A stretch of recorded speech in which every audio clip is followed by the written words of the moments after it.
आगे के वीडियो में हमने देखा कि मनु भंडारी की एक कहानी ये भी उन्होंने जब मतलब उनके पिताजी से जो टक्कर हो रही थी, जैसे किसी भी चीज ऐसे पिताजी को नहीं पसंद था कि वो सारी हड़तालों में जाए, लड़कों के साथ रात भर सड़कों पर घूमती रहे, उनको नहीं पसंद था, लेकिन वो उनसे टक्कर लेती थी। और ये टक्कर तब तक उन्होंने ली जब तक कि उन्होंने राजेंद्र से शादी नहीं की, तब तक उन दोनों की टक्कर चलती रही। अब आगे की कहानी पर हम आते हैं।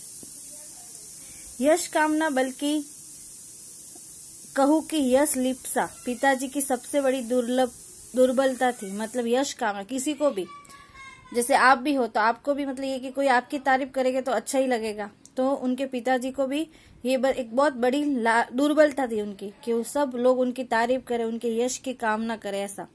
और उनके जीवन की धुरी था ये सिद्धांत कि व्यक्ति को कुछ विशिष्ट बनकर जीना चाहिए, कुछ ऐसे काम करने चाहिए कि समाज में उसका नाम हो, सम्मान हो, प्रतिष्ठा हो, वर्चस्व हो।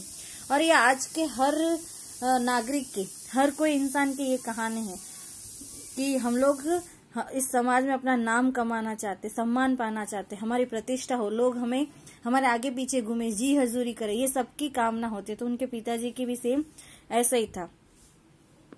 इसके चलते ही मैं एक बार उनके कोप से बच गई, मतलब उनके गुस्से से बच गई, क्योंकि लेखिका का बहुत मान सम्मान था। वो जो जुलूस वगैरह, हड़तालें वगैरह में भाग लेते थे तो सब लोग उनको सम्मान भी देते थे। एक बार कॉलेज से प्रिंसिपल का पत्र आया कि पिताजी आकर मिले और बताए कि मेरी गतिविधियों के कारण मेरे खिलाफ अनुशासनात्मक कार्रवाई क्यों नहीं की जाए। पत्र पढ़ते ही पिताजी आग बबूला हो गए। मतलब स्कूल से एक बार इनके लिए कागज आया कि भाई देखो आपकी लड़की कॉलेज से मतलब कॉलेज नहीं आते, ये सब कार्य करती, तो क्यों ना हम इसके खिलाफ अनुशासनहीनता की कार्यवाही करें। तो पिताजी को बहुत गुस्सा आ गया। आग बबूला होना यानी बहुत गुस्सा आना, ये लड़की मुझे कहीं मुंह दिखाने लायक नहीं रखेगी, पता नहीं क्या क्या सुनना पड़ेगा वहां जाकर। 4 बच्चे पहले भी पढ़े, किसी ने ये दिन नहीं दिखाया। ये हर एक घर की बात होती है, सब ऐसे ही बोलते कि भाई इतने बच्चे पढ़ के गए, किसी ने हमें ये दिन नहीं दिखाया, और तुम हो कि तुम्हारी वजह से अब स्कूल में जाके, कॉलेज में जाके हमें सुनना पड़ेगा।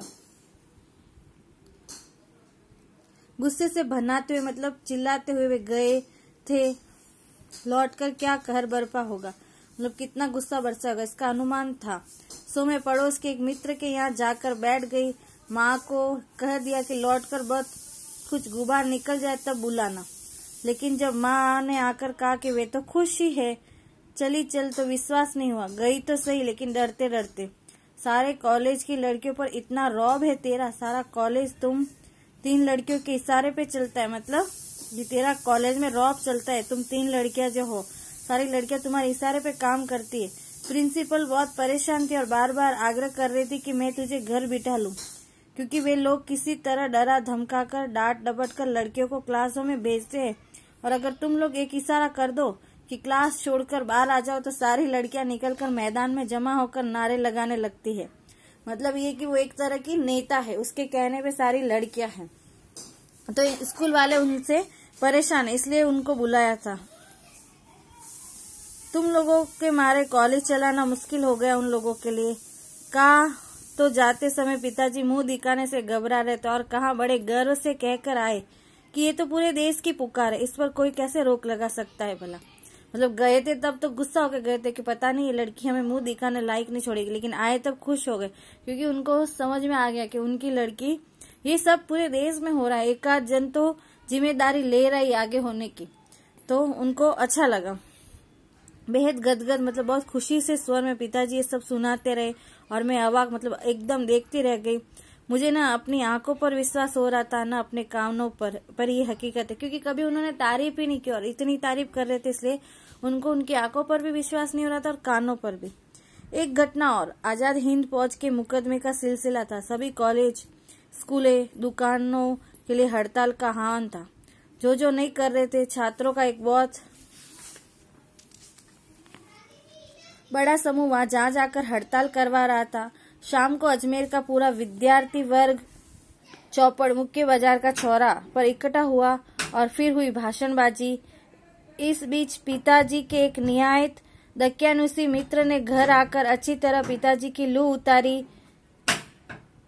अरे उस मन्नू की तो मत मारी गई है, पर भंडारी जी आपको क्या हुआ है? ठीक है, आपने लड़कियां